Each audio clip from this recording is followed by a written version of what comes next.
All right, good evening, ladies and gentlemen. Welcome back to Gameside TV. And once again, we apologize for the technical issues that we're experiencing tonight.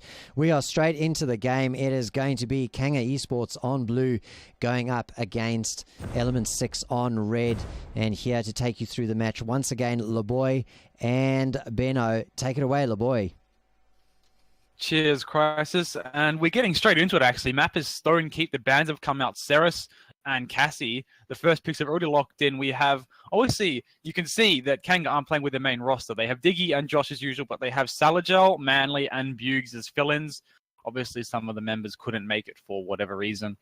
But it might impact how they play overall. It might not. E6 still have their main five, which is a very, very strong core roster.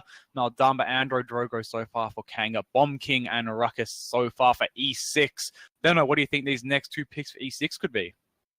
Honestly, I'm not entirely sure, seeing though actually the lobby has gone down, unless it's just me seeing that, but I'm not in. It looks like a player has disconnected from the lobby. That is a bit unfortunate. Hopefully we can resolve this issue quickly. We will try to bring this match to you ASAP, but just stick around, guys. It's going to be a good match. You don't want to miss it. So we'll be back when these difficulties are resolved. Hey guys, just before we go off air, just a reminder that we are giving away 5 Ash Hellion skins tonight. So if you want to get into the raffle, just type !HEYPALL into Twitch chat, and that'll get you into the raffle. And of course, if you've got Ash Hellion already, we've got a couple of other options as well. So we've got Fernando Onslaught, Buck Commando, Northern Watch, Cassie, and Sky Operative as well to give away. So, you know, if you've got one of them and you want one of the others, you can ask us for those. So make sure you enter !HEYPALL and you'll be in to win. Well, we're going to put a little bit of music on, I think, while we wait for the lobby to come back up. So we'll be right back.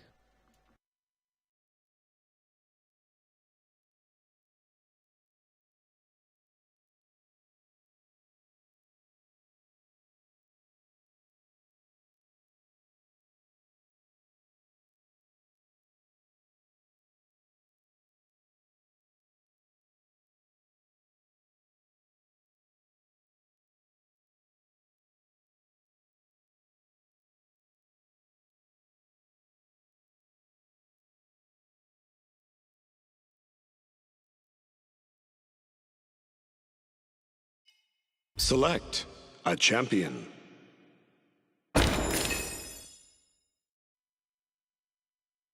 And we are back, ladies and gentlemen. Sorry for that little unfortunate delay, although it was good because it was fairly short, which means we can get back into this match as quickly as possible. Hopefully they have the same picks as last time. They should hopefully do it. They don't want to dog the boys. You can't do that. You got to be fair about these picks. So hopefully, I didn't think we got to see these two picks last time round. We were running through them before it DC'd. So Makoa being the first one hovered, and Ying being the second one hovered. Obviously, the Ceres was banned from Zambi. He is a very, very competent Ceres player. And then, obviously, they insta-locked Maldamba. Obviously, Kanga did that to take him away as well. So Zambi, I presume, is the healer, and he's going to be forced onto Ying, which isn't the strongest of healers. Definitely outclassed by Maldamba and by Ceres, but hopefully he can perform well on the champion. The last two for Kanga coming up. Benno, what do you think these could be? Honestly, looking at their roster currently, they definitely do need a tank, and taking that Anara as that point dominant / aggressive tank also can be both. And also picking up that Grok, most likely going to be played as a DPS, seeing though they already do have them out. Dumba locked in. And now we're back over to E6. Honestly, I'm not entirely sure what we could see here. Maybe another type of DPS. We are going to be seeing a Charlene hovered. Is this good if it is locked in, Laboy? I mean, they do need that range, and Stonekeep is a map where there are some corridors and there's just general long sight lines where someone like Charlene could definitely benefit their team. Charlene, Kinessa, and Victor, they all have a lot of range, and obviously any one of those three, I would have said, you know, go for it. Even a Cassie might have been a good choice as well. But yeah, definitely Charlene, being a good backline damage dealer, can sit with Ruckus. They can both sit back and, you know, just pick off people, deal some damage, hit some shots, try and do what they can. Looks to be very, very nice lineups from both teams. Nothing real out of the ordinary. I suppose, you know, the Ying obviously would have preferred to have a Ceres in there, but unfortunately it was banned, and actually Cassie was banned, so they couldn't have picked Cassie if they wanted to. So, you know, very, very standard. I'm liking what I'm seeing right now. Hopefully the match is just as good as I'm hoping it is. We will bring it to you guys very, very shortly. You don't want to miss it. We'll be right back.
Welcome back, ladies and gentlemen, all you beautiful people watching the stream. We have what hopefully looks to be a very, very nice match between well, I mean, it's not, I can't really say it's Kanga. They don't have 3 of their core members.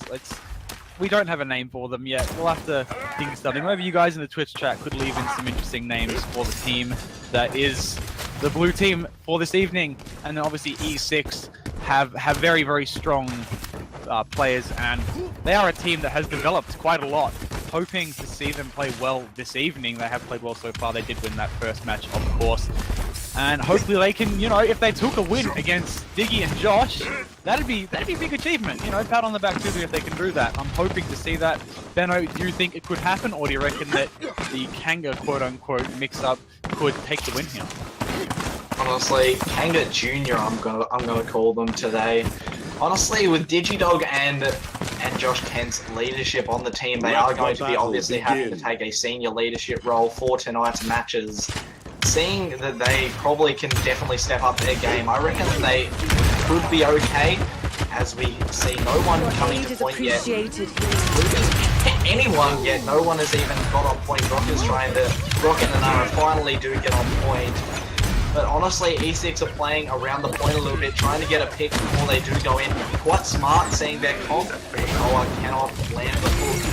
And here we go. Maybe a fight is about to erupt. First one is going to come out for Digi. He's going to get a double kill. And this is where the fight could go bad for E6. This is probably going to go the Kanga team's way here. Obviously, with Diggy immediately jumping that Ying, taking all the heals out of the fight for them, it's just, of course, going to go their way. No healer, and they're pretty much screwed. I mean, Ying is their solo heal. Once she's gone, they're going to really struggle to step in the fight. Any chip damage done to them with permanent, unless they step back and get the natural healing, which, I mean, they don't really want to do at the start of the fight. It's going to, you know, give them time to get the point.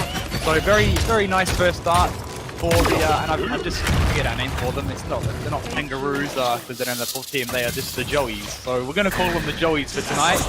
If I can remember to call them that, probably not Kanga, but they're doing very, very nicely so far. E6 though, I mean, they're not performing badly. They're holding as best as they can. I mean, obviously Diggy on Drogos is one of the, you know, it's one of the things you don't want to come up against, because not only is he an insane player, but I mean, on Drogos, I mean, come on. I mean, Manly Sumo as well. Nice double kill, but overall, actually triple kill. Very, very nice indeed. He's getting forward. Oh, got stolen though. Quadra kill. Almost. Diggy came in and stole it, but very, very nice from the Joeys so far. Great work so far from the Joeys indeed. Digi and Josh Kent are performing, as I said, but so is Manly. Josh Kent does get hooked in, I believe, and he is going to go down to Facehugger. He's going to get the kill credit for that one. Digi is emoting. He is going to chuck out the spray as well. He's going to chuck it out the fire spit, trying to do a bit of damage, but they are going to have to disengage, as they have already lost 2, now 3 The hook is probably not going to land here, and Dig should be able to get out the back here. Good job, and a nice disengage from them. Very nice from Diggy actually to get the ability to try and get him out of there. He'd have gotten killed, would have staggered his team even more, and you want to avoid that at all costs. There was actually Ying who popped the ult, tried to keep their team alive. Mitchell did get a kill, so I suppose it was kind of worth it. I mean, keeping your team alive, getting the kill out of it, it's not too bad. 46 seconds left on the clock. The point is about 3/4 of the way there. The Joeys could very, very easily do this. I mean, they have all 5 ults to commit if they do want to try and get this point straight in. But then again, E6, they have 3, just got their 4th ult, so they can respond. It's going to be a matter of, can they try and push this in without committing ults? Or if they are going to commit ults, how many? There's the Meltdown roll coming out. There's Rovers as well. They're going to commit to it. Hopefully it pays off. We want to see them use their ults and then have it backfire. There's Josh Kent using the Grok. It's taken out as red light. Facehugger does go down and Diggy though. Inara still alive. Duke's on the point. Trying to save as best as he can. There goes Salajel getting taken out. Means no more heals for Inara. There is Calculator getting that kill. This is probably going to be an E6 defense unless the Joeys can pull off something remarkable right now. At the moment, E6 looking very strong. Double kill. E6 are looking quite strong, and they might be able to do it unless Dukes can keep on holding on. Dig is back, he's going to be able to get a kill before he goes down to Facehugger, and it's looking like they are going to be able to defend here as Facehugger picks up a nice little double kill. Calder finishes off Salagel's Mount Dumba, and it is going to be 1-1. Calder actually really did quite nicely there. I mean, I knew the Charlene pick was going to benefit them because they do have the range. And the only real counter to the Charlene is Andrew if he gets close enough, or Drogo's, again, if he gets close enough or can land some really, really nice rockets. Because Charlene, I mean, he's the only real ranged champion in this whole match.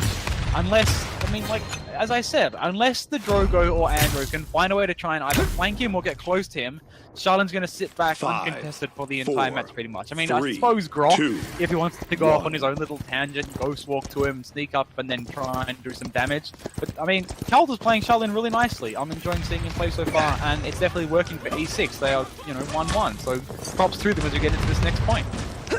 Honestly, quite surprised after looking at tonight and seeing no Bulldogs and seeing both Josh Kent and Inara both do have those deployables. The totem is going to come down, as does the Ancient Resolve come out from McCullough. Josh Kent's trying to do as much damage as he can, as he probably will go down. He is going to go down. Salagel is probably going to get able to get away. Dig is just behind the door here. It's very low, under 200 HP. It's finally recharging, but E6 have won the first fight. E6 doing really well, and Calder, again, very nicely positioning himself in areas where he can back out if he needs to, but then, again, just using the range as best as he can. He did take out Manly, who tried to get the challenge on, so very nice indeed. Manly's going to have to try and be able to take Calder out of those 5 positions, and there's E6 getting a capture!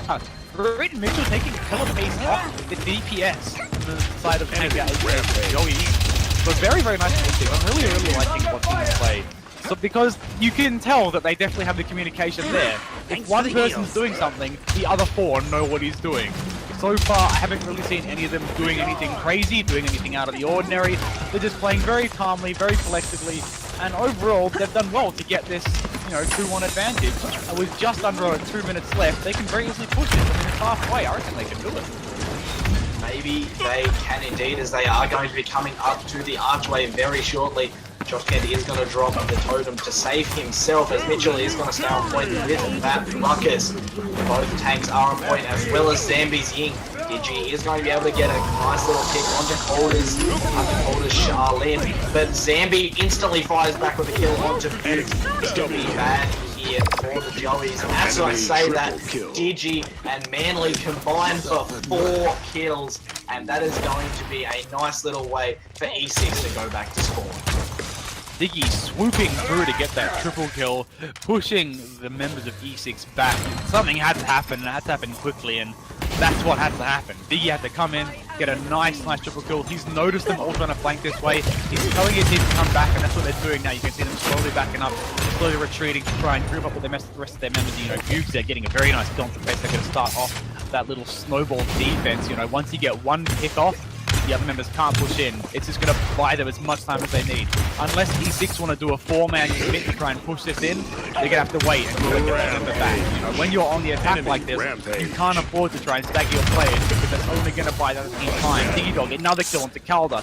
E6 are running out of time. They need to get 5 members in, and they need to get all 5 to push, or they have to get them counter picks. And the way things are going, they're not going to get any. I mean, the healers on the side of Kanga are doing as best as they can. I mean, they're sticking together, healing each other. If they're both alive, they can do double their healing, basically. Digidog and Manly, again, getting more kills. Another for Fuge, and that is going to be a Kanga defense, unless E6 really do pull something remarkable out of their sleeve. 9.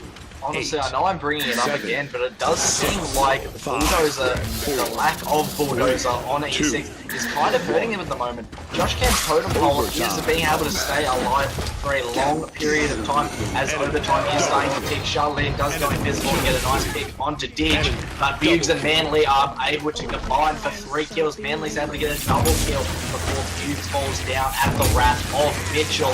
Manly's diving around the point, Killing spree. trying to kill Mitchell, and he is successfully going to be able to kill him, and that is going to be a successful defense there for the Jones. Very nice, again, from both teams. They're both playing really, really well. Obviously, you expect that kind of quality from these teams. I mean, E6, they are a team that could contest for 3rd place. Avant haven't played in a long time in a competitive scene. Obviously, one of their players has had some PC issues, so they haven't been able to. But in that time that they haven't been able to play, E6, they've come in and they've decided to, you know, steal their show. They've played really, really well. They're all players that have got together from other teams to form, you know, this kind of supernova of a team. And, I mean, they've taken points off of Kanga. Look, I mean, yeah, Kanga doesn't have their full roster. But, I mean, they're taking points against Diggy and Josh, who are 2 of the best players in OCE. I mean, at certain points, Josh was probably the best, and Diggy, I would say, is probably the best at this moment as a player as a whole. So to take points off of these 2 guys, I mean, it's a huge step for them. And, you know, seeing people like Calder, who played for, I believe it was Malefic way back when, you know, him who was playing in 8th position, and now he's contesting the guys that are in 1st position. You know, it's crazy to see the improvements from the players in E6. They're doing really nicely. Look at them on the point already, 73%. Kanga need to respond. Mitchell gets one onto Buggs. The tank is down. They only have Maldama to, you know, try and get as much heals as he can. He's trying to get back in. Josh as well. Pops the ult, trying to keep his team alive. Diggy does get 2, but will it be enough? Brudax gets one back. I think this could be an E6 point. Diggy is going to go down, unfortunately. And I would say E6 did that really, really well. Zambi with 2 kills, and that is definitely going to be an E6 point. They played that team fight extremely well. They made sure they had ticks before they pushed onto point, and they were able to just control the tempo of that fight very well, as Facehugger is going to be able to kill Manly as he was trying to come in. Digi is trying to do as much damage as he can with that fire spit and taking that combustible legendary card. But honestly, what is it achieving at the moment as the payload is still pushing? Grumpy Bomb is going to explode extremely quick with that rework recently on him. And they just continuously get hit. Kanga Jr. needs to back off here, or they are going to find themselves all back at spawn and all having to rush to point to try and save themselves in this game. Brutax is able to get a double kill, and Facehugger is also able to get a kill, and they might actually do this. If they did this, it would be a huge morale boost for them. I mean, bit of a pun seeing it is an E-card, obviously, and it is one that Digidog has conveniently decided to go and get triple on. So I mean, if E6 can do this, they're gonna have, you know, they're gonna have the confidence throughout the rest of the night. Whereas, you know, the Kanga, aka the Joeys, they're gonna be really depressed with themselves. They're not gonna be happy with their performance. I mean, so far they've done what they can, I suppose, and the team isn't really working all that well. Josh on Brock hasn't been huge, but there you go. A victory for E6 against Kanga Esports, although it really isn't a Kanga Esports team victory. I mean, hey, they came 3rd/4th place in the world with their full roster. So, I mean, unless E6 is now the 3rd or 2nd best team in the world, I mean, who knows? They did play really, really nicely, and it shows. Look at the scoreboard right here.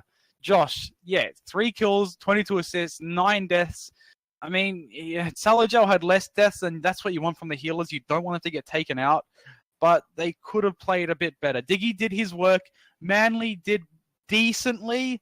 I mean, he did die the most of anyone in the game, so he does need to improve on, trying to get in and get those flank kills. But Benno, anything that's jumping out to you from either side, or any players that you immediately think should deserve an MVP?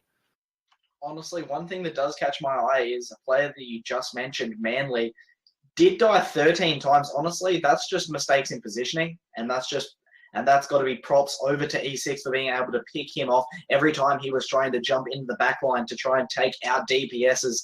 But if I was to think of someone for an MVP, honestly, I've nearly got to give it to the Ruckus again. Mitchell played extremely well there, was able to have excellent positioning. Even though he did die quite a few times, he was able to dominate team fights with that Hexafire, and just with his auto attacks, he just seemed to dominate most times. All of E6 did play really nicely, and obviously Kanga not with a full roster, probably had some communicational issues. And I mean, yeah, Manly, he got caught 3 and just still decided to target DPSs. You'd think maybe he'd jump on Zambi a little more often, so it is unfortunate for them. But yeah, Mitchell did do outstandingly, had the most damage of anyone on his team, second most damage in the game behind Diggy Dog, obviously on the Drogos. Had 19 assists, 11 kills, had the most objective time in the match. And I say that would be deserving of the MVP award. So congrats, Mitchell, for getting the MVP for this match. We're going to have a quick little rundown of the scores for the other games. Benevolent Academy 4-0 Dankless. Benevolent themselves 4-0 Quantum. Quer Sports, well, it's not, I said esports last time. It's just Quer Sports. They 4-0'd Cool Team Name. Kings 4-1 Vexham. And of course, we saw E6 4-2 Kanga. The next round will be some interesting ones. I'm not going to bother saying them because I want it to be a bit of surprise, although I will hand you over to Crisis for this little outro before the next game. All right, thanks, guys. Excellent cast, and what an excellent match. E6 will be very, very pleased. They'll be circumspect about their victory, I'm sure, knowing that it wasn't a full-strength Kanga Esports, Kanga Light, Kanga Junior, Joey's, whatever you want to call them. Well, we'll be back in a couple of minutes, ladies and gentlemen, with the next round, round number 3 of the HEYPALL Winter Series. Don't go away.